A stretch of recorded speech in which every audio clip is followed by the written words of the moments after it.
உங்களுக்கு வீட்டுல மாப்பிள்ளை பார்த்துட்டு இருக்காங்களா? நீங்க முக்கியமா கவனிக்க வேண்டிய ஒரு 3 விஷயம் இருக்கு.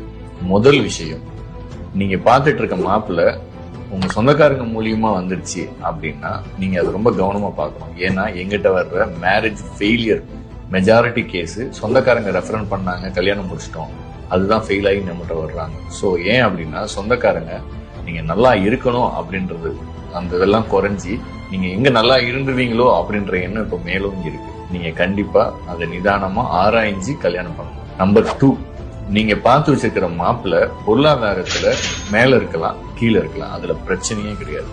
ஆனா ஒழுக்கம் சரியா இருக்கணும்.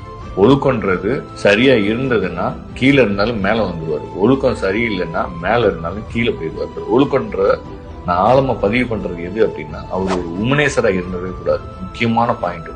அவர் ஒரு உமனேசரா இருந்தாருன்னா வாழ்க்கையில என்னைக்குமே மேல வரவே முடியாது. உமனேசரா இருக்காரா இல்லையான்றதை நீங்க சரி பார்க்கணும். சரி பார்க்கலாம், சரி பார்க்குற ஆள்கிட்ட கொடுத்து நீங்க சரி பார்க்கணும். அது சரி பார்க்காம நீங்க கல்யாணத்துக்கு ஓகே சொல்லாது. 3வது பாயிண்ட், அப்பா அம்மா சொந்தக்காரங்க எல்லாத்துக்கும் பிடிச்சிருச்சு அப்படின்னாலும் உங்க கண்ணுக்கும் உங்க மனசுக்கும் அந்த பையனை பிடிச்சிருக்கும்.